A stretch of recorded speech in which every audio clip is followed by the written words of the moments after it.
নমস্কার বন্ধুরা, তোমাদেরকে সকলকে স্বাগত জানাই আমার ইউটিউব চ্যানেল টিচিং সাগরে। বন্ধুরা, আজকে ক্লাস সপ্তম শ্রেণীর বিষয় হচ্ছে গণিত মডেল অ্যাক্টিভিটি টাস্ক পার্ট 5 নিয়ে আলোচনা করব। তোমাদের এই মডেল অ্যাক্টিভিটিটা জুলাই মাসের 21 তারিখে যে নতুন দেওয়া হয়েছে তার আজকে উত্তর সম্পর্কে আমি আজকে আলোচনা করছি। ঠিক আছে, তোমাদের এই যে অঙ্কগুলো দিয়েছে এই অঙ্কগুলোকে আমি ভালো করে বুঝিয়ে দিচ্ছি। তোমরা এই অ্যান্সারগুলো ভালো করে বুঝে তারপরে খাতায় করবে। ঠিক আছে, তো চলো শুরু করা যাক। আচ্ছা, তোমাদের প্রথমে একের দাগে বলেছে বহুমুখী উত্তরধর্মী প্রশ্ন, এমসিকিউ টাইপের দিয়েছে। ফার্স্ট প্রশ্ন তোমাদেরকে করেছে একের দাগে, বলেছে যে কোনটি ত্রিভুজের সর্বসমতার শর্ত নয়। ঠিক আছে, এখানে অপশন দিয়েছে। প্রথমে দিয়েছে বাহু বাহু বাহু, বিয়ে দিয়েছে বাহু কোণ বাহু, সিয়ে দিয়েছে কোণ কোণ কোণ, দিয়ে দিয়েছে কোণ কোণ বাহু। এই যে চারটা অপশন দিয়েছে, চারটা অপশনের মধ্যে কোন অ্যান্সারটা ঠিক লিখতে বলেছে। তাহলে এখানের মধ্যে বলছে কি ত্রিভুজের সর্বসমতার শর্ত নয় বলেছে। তাহলে আমরা যে ত্রিভুজের সর্বসমতার যে শর্ত দিয়েছে সেই শর্ততে বলা হয়েছিল যে প্রথমে বাহু বাহু বাহু এটা শর্ততে আছে, আর বাহু কোণ বাহু এটাও আছে। ঠিক আছে, আর যে কোণ কোণ বাহু এটাও দেওয়া আছে। তার মানে এই যে সি এর দিকে যে অপশনটা দিয়েছে কোণ কোণ কোণ, এটা হচ্ছে সর্বসমতার শর্ত নয়। ঠিক আছে, তার মানে এইটা হবে অ্যান্সার। তোমরা এখানটা লিখে দিবে সি এর দাগ দিয়ে কোণ কোণ কোণ। ঠিক আছে, আচ্ছা এরপর তোমার যে দুইয়ের দাগে যে প্রশ্নটা দিয়েছে, দুইয়ের দাগের প্রশ্নটা দিয়েছে 4/49 বর্গ সেমি ক্ষেত্রফল বিশিষ্ট বর্গক্ষেত্রের একটি বাহুর দৈর্ঘ্য হবে। অপশন দিয়েছে √4/49, বিয়ে দিয়েছে 2/7, সিয়ে দিয়েছে 2 সেমি, দিয়ে দিয়েছে 7 সেমি। ঠিক আছে, তাহলে এখানে কি বলেছে 4/49 বর্গ সেমি ক্ষেত্রফল বিশিষ্ট বর্গক্ষেত্রের একটা বাহুর দৈর্ঘ্য। তাহলে এখানে দেখো ক্ষেত্রফলটা দেওয়া আছে, এখানে বাহুর দৈর্ঘ্য বের করতে বলেছে। তাহলে আমরা এই অঙ্কটাকে বের করলে কিরকম বের করবো না, প্রথমে লিখবো যেহেতু বাহুর দৈর্ঘ্য, তার মানে লিখতে পারি যে বাহুর দৈর্ঘ্য সমান কি ক্ষেত্রফল আছে, তার মানে এটা লিখতে পারি √, ক্ষেত্রফল। ঠিক আছে, ক্ষেত্রফলটা কত দেওয়া আছে 4/49, তার মানে এটা লিখতে পারি √4/49। ঠিক আছে, 4/49 ভাঙলে কিরকম পাবো না, 4 কি যদি ভাঙি 2 × 2, আর 49 7 × 7, তার মানে এটাকে লিখতেই বলে কি √2/2 নয়, এটা শুধু 2 আসবে 2/7। ঠিক আছে, তার মানে এখানের মধ্যে যে অ্যান্সারটা বেরিয়েছে কোন অপশন আছে দেখো বি আছে, তার মানে বি এর অ্যান্সারটা ঠিক। আচ্ছা, এরপর তোমাদের 3-এর দাগে যে প্রশ্নটা বলেছে, 3-এর দাগে বলেছে 1.69 এর বর্গমূল হলো। এই অপশন দিয়েছে 1.3, বিয়ে দিয়েছে 13, সিয়ে দিয়েছে 0.13, ডিয়ে দিয়েছে 13.03। ঠিক আছে, তাহলে 1.69 এর কি বর্গমূল বের করতে বলেছে। আচ্ছা, অঙ্কটাকে ধরো এইভাবে সহজ, ধরো এখানে তোমাদের দিয়েছে 169। ঠিক আছে, আমি ধরলাম এটাকে আমি কি করব না √, বর্গমূল করতে বলেছে। তাহলে আমি যদি 169কে পাশে ভাঙি তাহলে কিরকম পাবো না 13 তার মানে এটা লিখতে পারি √13 × 13, তাহলে সমান দুটো থাকলে কি 13 হচ্ছে। কিন্তু এখানে দেখো 169 দশমিক দেওয়া আছে। ঠিক আছে, তার মানে এটা কি এখানটা আমি একটা দশমিক দিয়ে দেবো, তার মানে এটা বেরাবে কত না √, লিখতে পারি 1.69 সমান, ঠিক আছে 1.3। তার মানে কোন অ্যান্সারটা হবে দেখো এ অপশন দিয়েছে 1.3। ঠিক আছে, তার মানে এর অ্যান্সারটা ঠিক হবে। আচ্ছা, এরপর তোমাদের যে 4-এরটা দিয়েছে, 4-এরটা বলেছে XY সমান, এখানে অপশন দিয়েছে। ঠিক আছে, এই অপশনের মধ্যে কোন অ্যান্সারটা হবে দেখো, এটা একটা সূত্রে দিয়েছে XY। এখানে XY বলতে ধরো এখানে ধরো একটা AB সূত্রতে ছিল না, এখানে XY বলতে ধরো AB। ঠিক আছে, এ বলতে হয়তো X, বি বলতে Y।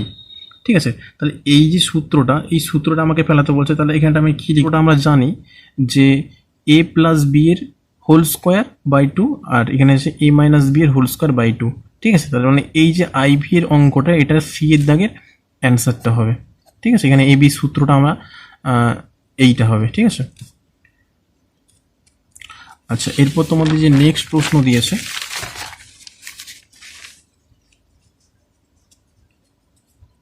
নেক্সট প্রশ্ন তোমাদের 2-এর দাগের 1-এরটা বলেছে যে সত্য মিথ্যা লেখো, ট্রু ফলস। প্রথম প্রশ্ন দিয়েছে x + y স্কোয়ার এর সূত্র থেকে x - y স্কোয়ার সূত্র নির্ণয় করতে y এর পরিবর্তে -y লিখতে হবে। তাহলে এই সূত্র থেকে x এর এক্স মাইনাস ওয়াই এর সূত্র নির্ণয় করতে ওয়াই এর যে মান, এই ওয়াই এর মানটা কি করতে হবে, ওয়াই এর পরিবর্তে এইটা লিখে এইটা আসে কিনা, ঠিক আছে, এক্স মাইনাস ওয়াই স্কোয়ার এইটা আসে কিনা তাকে দেখতে হবে, ঠিক আছে। তাহলে চলো করা যাক এই অঙ্কটাকে। তাহলে প্রথমে কি এক্স প্লাস ওয়াই স্কোয়ার আছে, তাহলে এই অঙ্কটাকে লিখবে এক্স প্লাস ওয়াই স্কোয়ার, ঠিক আছে। এক্স প্লাস ওয়াই স্কোয়ারের সূত্রটা আমরা জানি কি, যে x square plus x y plus y square, ঠিক আছে। তারপরে তাহলে কি করবে, এটা সূত্রে ফেলিয়ে দেবে, অঙ্কটা লিখবে যে, তাহলে সূত্রে ফেলিয়ে দেওয়ার পর কি করবে না, এক্স স্কোয়ার আছে, এক্স স্কোয়ার লিখবে প্লাস, ঠিক আছে, 2 ইন্টু এক্স, ঠিক আছে। এরপর দেখো এখানে ওয়াই আছে, তাহলে ওয়াইয়ের পরিবর্তে কি লিখতে বলছে, মাইনাস ওয়াই, ঠিক আছে। তাহলে এখানটা লিখবে মাইনাস ওয়াই প্লাস, ঠিক আছে। তাহলে এখানটা আবার লিখবে মাইনাস ওয়াইয়ের হোল স্কোয়ার, ঠিক আছে। আচ্ছা এরপর তাহলে কী করবে, এক্স স্কোয়ার ছিল, তাহলে এক্স স্কোয়ার লিখবে প্লাস, আচ্ছা এখানটা প্লাস মাইনাসে, ঠিক আছে, এটা মাইনাস হবে, প্লাস নয় মাইনাস, তাহলে 2x ওয়াই, ঠিক আছে। এরপরে কী করবে, এখানটা দেখো এখানটা প্লাস আছে, তাহলে প্লাস দেবে, এটা ওয়াই স্কোয়ার হয়ে যাবে, ঠিক আছে। আচ্ছা এখানটা একটা প্রশ্ন হয়, এখানটা যে মাইনাসটা ছিল, মাইনাসটা কেন, এখানে দেখো ব্যাকেটটা তুলেছি, আর এই যে পাওয়ার আছে এর পাওয়ারটা কি আছে, জোড় সংখ্যা আছে, ঠিক আছে, সেই জন্য এখানটা মাইনাস হলো না, তার আগে যে প্লাস ছিল সেই প্লাসটাই হয়েছে। তাহলে এই যে সূত্রটা এসেছে x square minus 2xy plus y square, এটা কার সূত্র না, এক্স মাইনাস ওয়াইয়ের হোল স্কোয়ারের সূত্র, ঠিক আছে। দেখো স্যার পেয়েছি এক্স মাইনাস এই সূত্রটা পেয়েছি, ঠিক আছে। তার মানে এটা কি হয়ে যাবে, এটা সত্য হয়ে যাবে। আচ্ছা এরপর তোমাদের যে 2 দাগের অঙ্কটা দিয়েছে, ঠিক আছে, 2 দাগের অঙ্কটা কি বলেছে না, 4 মাইনাস এক্স ব্যাকেটে দিয়েছে এক্স মাইনাস 4 সমান 16 মাইনাস এক্স স্কোয়ার, মানে এই অঙ্কটা থেকে এই উত্তরটা বের করতে বলেছে, ঠিক আছে। তাহলে অঙ্কটাকে প্রথমে কি করবে, অঙ্কটা আমি করে দিচ্ছি, দেখবে 4 মাইনাস এক্স এক্স মাইনাস 4, তাহলে এটাকে আমি কোনাকুনি গুণ করবো, তাহলে 4 এর সঙ্গে এক্স করলে কত হয় 4x, ঠিক আছে, মাইনাস 4 4 16, কিছু নেই মানে প্লাস মাইনাস মাইনাস হবে। আচ্ছা এবার এক্স এক্স এক্স স্কোয়ার, ঠিক আছে, প্লাস 4 এর সঙ্গে এক্স করলে 4x। আচ্ছা এরপর দেখো এখানে প্লাস এখানে প্লাস, মানে 4x কত হলো 8x, 8x minus 16 minus x square, কিন্তু এখানটা কি দিয়েছে 16 মাইনাস এক্স স্কোয়ার শুধু দিয়েছে, তার মানে এটা কি উত্তর মিলছে না, তার মানে এটা কি হয়ে যাবে, মিথ্যা হয়ে যাবে। আচ্ছা এরপর তোমাদের 3 দাগের অঙ্কটা দিয়েছে, ওটা চিত্র দিয়েছে, বলেছে যে চিত্রে কোণ এ কোণ 2 পরস্পর অনুরূপ কোণ বলেছে, ঠিক আছে।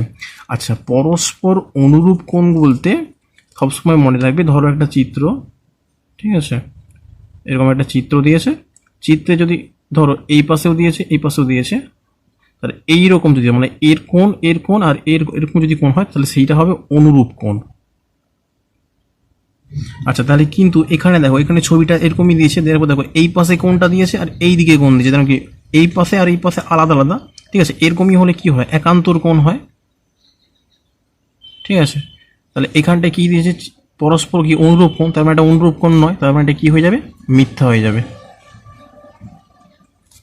আচ্ছা এরপর তোমাদের 4 দাগে যে দিয়েছে, 4 দাগে একটা ছবি দিয়েছে, বলছে চিত্রে বিষমবাহু ত্রিভুজ এ বি সি এর একটি উচ্চতা এডি, এডি ত্রিভুজটির একটি হচ্ছে কি বলেছে মধ্যমা, ঠিক আছে। তাহলে এইখানটা দেখো এই যে বলছে এডি ত্রিভুজটির একটি মধ্যমা, এখানে দেখো এখানে বি, এখানে একটা এ বি সি আর এখানে হচ্ছে ডি, তার মানে কি বি সি এর মাঝখানে যে বিন্দু এটা কি ডি হচ্ছে বিন্দু, কিন্তু মধ্যমা, ঠিক আছে, এটা মধ্যমা হবে না, তার মানে এটা কি হয়ে যাবে, মিথ্যা হয়ে যাবে, ঠিক আছে। আবার মনে রাখবে যে মধ্যমা,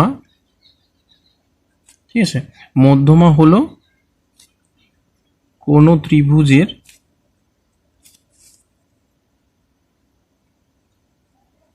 শীর্ষবিন্দু ও বিপরীত বাহুর মধ্যবিন্দুর সংযোজক সরলরেখাংশ, ঠিক আছে।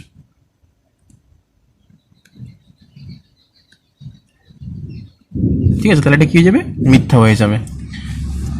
তোমাদের 3 দাগের প্রথম প্রশ্ন করেছে, বলছে সংক্ষিপ্ত উত্তর দাও, একটা দিয়েছে গণিতের ভাষায় সমস্যাটি হলো, একটা ছক দিয়েছে, ঠিক আছে। দেখো এরপরে সময় মিনিট দিয়েছে, দূরত্ব মিটার, সময়ের ঘরে দিয়েছে 1, দূরত্বের ঘরে 150, এপাশে 25 দিয়েছে, আর দূরত্বের ঘরে এক্স দিয়েছে। বলেছে গতিবেগ একই থাকলে সময় এবং দূরত্বের সমানুপাতিক সম্পর্কের সাহায্যে এক্স এর মান নির্ণয় করতে বলেছে। ঠিক আছে, তাহলে অঙ্কটা কি করবে, একদম সহজ পদ্ধতিতে করবে।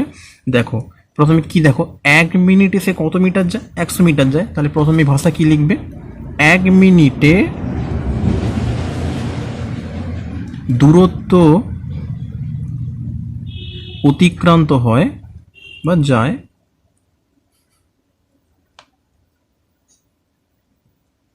150 মিটার। ঠিক আছে, তার মানে কি 25 মিনিটে কত যায়, দেখেন লিখতে হবে 25 মিনিটে দূরত্ব অতিক্রান্ত হয়। তার মানে কি 25 গুণিতক 150 হবে, লিখবে 150 গুণিতক 25। এটা ক্যালকুলেশন কত বেরোবে, 3750 মিটার। ঠিক আছে, এবার অতএব চিহ্ন দিয়ে লিখবে যে 25 মিনিটে দূরত্ব অতিক্রান্ত হয়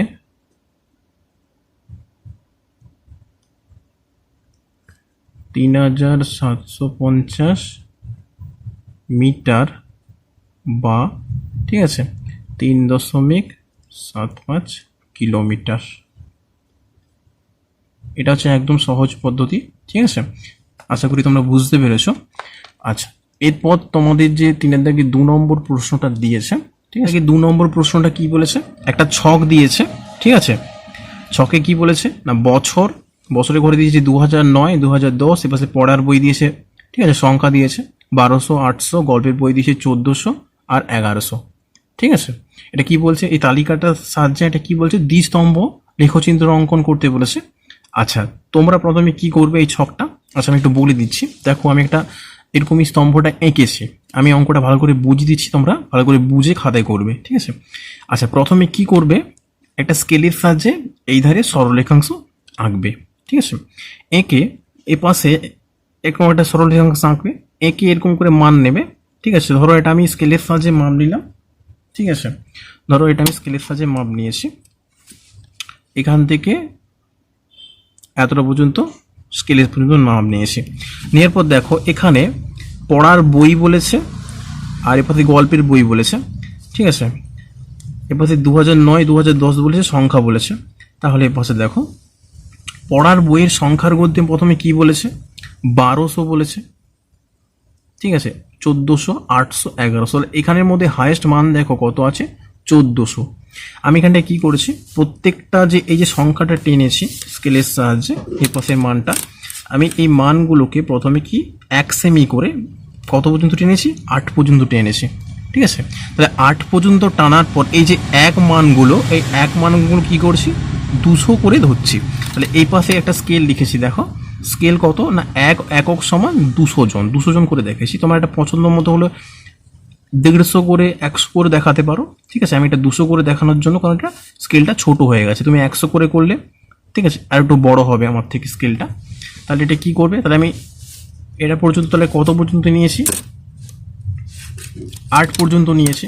এখান থেকে তাহলে কত সেমি, 8 সেমি। প্রত্যেক 1 সেমি করে কত লিখলাম, 200। তাহলে 200, 400, 600, 800, 1000, 1200, 1400, 1600, এরকম করে 1600 উঠে গেছে। ঠিক আছে, এই পাশে যে মান, এ পাশে ধরো আমি নিয়েছি 2 সেমি, 2 সেমি থেকে, ঠিক আছে 2 সেমি ধরো তো এইখানটা লিখেছি। ঠিক আছে, এখানটা ধরো 2 সেমি, এই মানটা লিখেছি এখানে 2009, আর এখানটা লিখেছি 2010। তুমি 1 সেমি করে নিতে পারো, এখানটা লিখতে পারো 1 সেমির কাছে ফুটকি দিয়ে, এখানটা নিচে লিখবে 2009, 2 সেমির কাছে ফুটকি দিয়ে এখানটা লিখবে 2010। আচ্ছা, লেখার পর দেখো এখানে পড়ার বইয়ের ঘরে প্রথমে কত দিয়েছে, 1200 দিয়েছে। 1200 মানে কোথায় 1200 আছে, এই ঘন্টায়। তার মানে প্রথমে কি করবে, এই 2009 যে আছে এখান থেকে কি করবে, একটা স্কেল নেবে, স্কেল এই 1200 পর্যন্ত যে উঠছে এরকমই একটা দাগ করবে, এরকম একটা করে দেবে, এবং সেটাকে একটা চিহ্নের সাহায্যে দেখিয়ে দেবে। ঠিক আছে, আমি এখানটা চিহ্নের সাহায্যে একটা দেখিয়ে দিয়েছি। ঠিক আছে, এর পাশে এই যে চিহ্নের সাহায্যে দেখিয়েছি, এটাকে দুটো মিন্স করছি, একটা পড়ার বইকে মিন্স করা হচ্ছে আর একটা গল্পের বইকে মিন্স করা হচ্ছে। দেখো এই পাশে আমি দেখিয়েছি, এই যে মাঝখানে বক্স করেছি, বক্সের মধ্যে এরকমই চিহ্নটাকে পড়ার বই আমি চিহ্নতে দেখাচ্ছি, আর এই যেরকম করেছি এটাকে গল্পের বই চিহ্নতে নেয়। তার মানে এটা কি, প্রথমে 1200 টাকা দেখানো হলো, ঠিক তার গায়ে কত আছে, গল্পের বই 1400, তার মানে 1200 ঘর আর একটু উপরে উঠতে হবে, তার মানে এই মানটা এ পাশে 1400। ঠিক আছে, এরকম করে ছবিটা আঁকবে।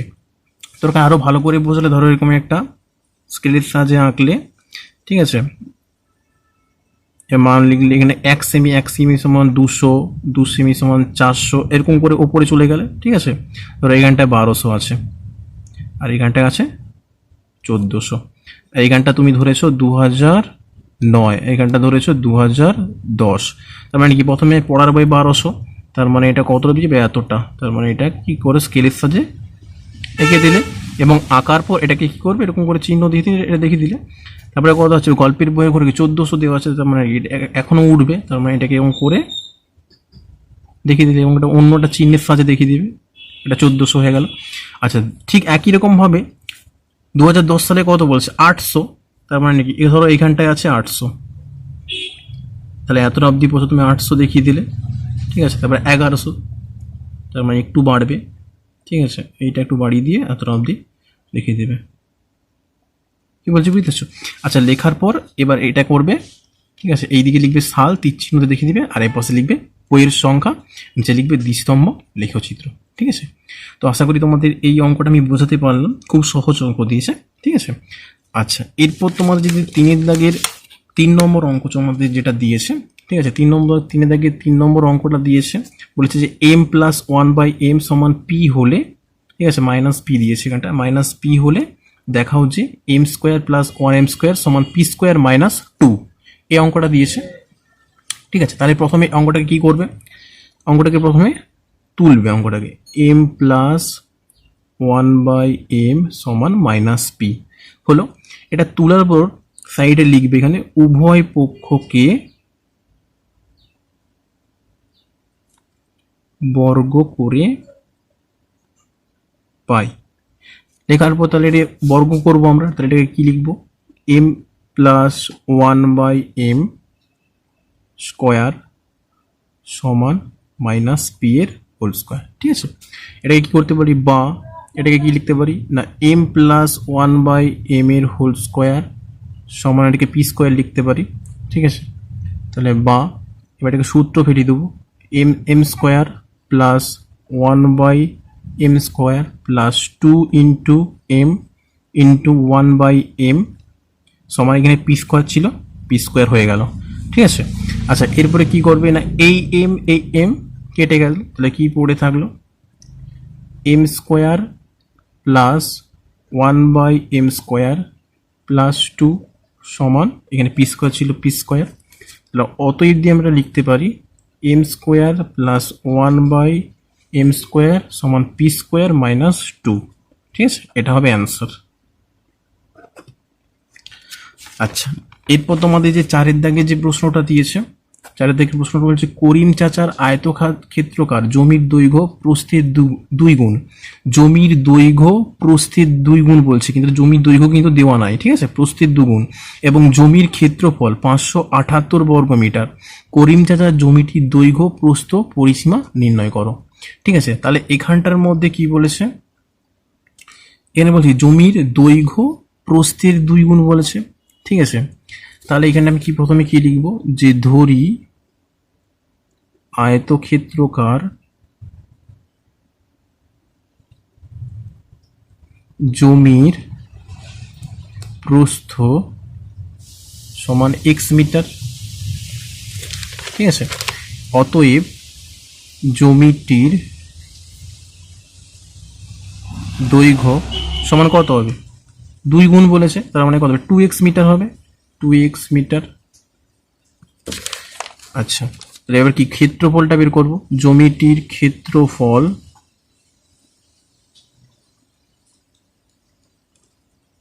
সমান লিখি 2x গুণিতক x হবে, 2x গুণিতক x সমান কত বেরোবে, 2x² বর্গমিটার,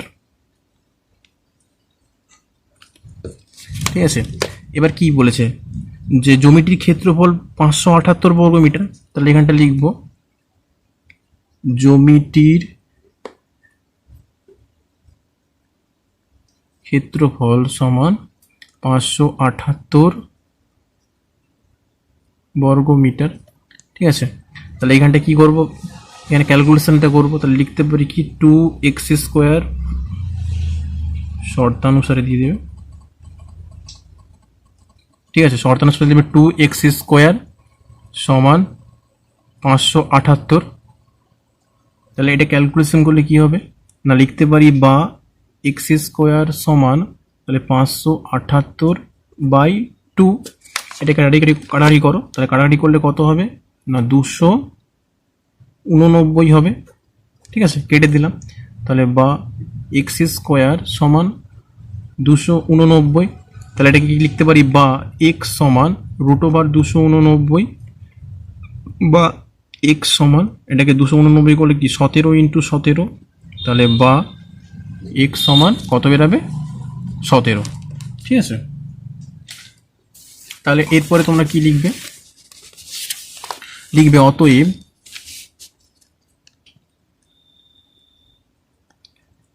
আয়তকার জমিটির প্রস্থ সমান 17 মিটার। ঠিক আছে, আচ্ছা এরপর লিখবে অতএব আয়তকার জমিটির দৈর্ঘ্য সমান 17 × 2 সমান 34 মিটার। ঠিক আছে, তাহলে 34 এটা জমিটির দৈর্ঘ্য বের করলাম। ঠিক আছে, তাহলে এখানে প্রশ্নটা কি করেছিল, জমিটির দৈর্ঘ্য প্রস্থ পরিসীমা, তাহলে এবার লাস্টে কি পরিসীমাটা বের করব। ঠিক আছে, তাহলে এখানটা কি লিখব যে আয়তকার জমিটির পরিসীমা সমান অতএব আয়তকার জমিটির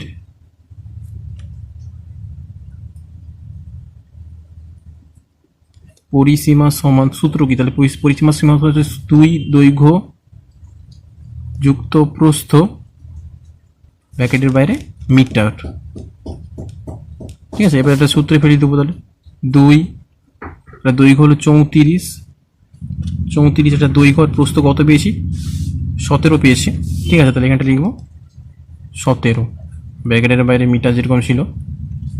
তাহলে এটা ক্যালকুলেশন করলে হবে 2, এখানে কিছু নাই মানে কি গুণিতক চিহ্ন আছে, 51 ক্যালকুলেশন করতে, তাহলে 2 51 102 মিটার। ঠিক আছে, এটা হবে তোমাদের অ্যান্সার। এটা জমিটির দৈর্ঘ্য, এটা হচ্ছে অ্যান্সার একটা পার্ট, আর প্রস্থ এটা হচ্ছে পার্ট। ঠিক আছে, তো বন্ধুরা তোমাদের এই ছিল মডেল অ্যাক্টিভিটি টাস্ক পার্ট 5-এর উত্তর, যে উত্তরগুলো আমি খুব সুন্দরভাবে বুঝিয়ে তোমাদেরকে করে দিলাম। আশা করি তোমাদের কোনো প্রবলেম থাকবে না। যদি প্রবলেম থাকে তো অবশ্যই আমাকে কমেন্টের মাধ্যমে জানাবে, আর যদি আমার ভিডিওটা ভালো লেগে থাকে অবশ্যই চ্যানেলটিকে সাবস্ক্রাইব করে দিও। ধন্যবাদ।